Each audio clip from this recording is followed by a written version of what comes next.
Hi, I'm doing a little. Hi, this is Lyndon. And I'm Grace, and this is our Michelson Interferometer lab report.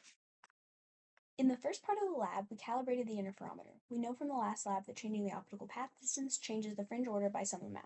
This section allows us to find the calibration factor specific to our system.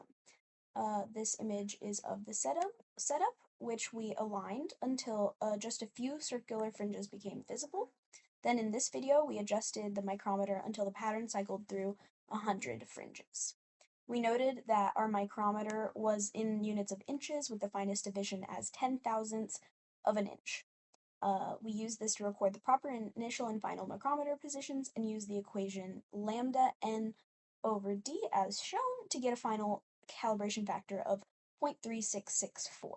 This step in the overall lab is crucial to taking data in the next sections because the calibration factor has to be applied to future data to get results comparable to known values. Then found the wavelengths of 3 different light sources using the Michelson interferometer. We used the same setup as part A to find the wavelength of the Heaney laser. We counted 50 fringes and used the difference between original and final micrometer reading, and the equation wavelength is equal to difference times calibration factor divided by number of fringes, and found that the wavelength was 622.83 nanometers. We then removed the lens and replaced the laser with a mercury lamp and repeated the process and found a wavelength of 540 nanometers for the mercury lamp.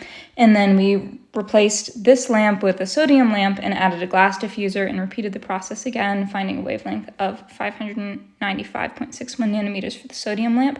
And all three of these values made sense.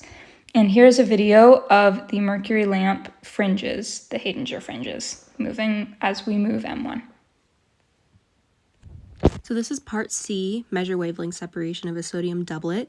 So for our procedure, we found the null fringes and the distance between them, which are recorded on the table to the right. And then using the equation given, the delta lambda equation, we used our lambda found in part B, which was 609.6 nanometers, to calculate the other wavelength, which ended up being 59.73 nanometers. And so this video shows the null spaces in the fringes. You can see as we move further from zero, our null space was there at the very end. So conclusion and summary, part A, we calculated the calibration factor of the Michelson interferometer and got familiar with how this Michelson interferometer works and its different functions. Then in part B, we used the interferometer to calculate the wavelength of a laser diode, a mercury lamp, and a sodium lamp. And then in part C, we were able to calculate the wavelength separation of a sodium doublet using the methods described.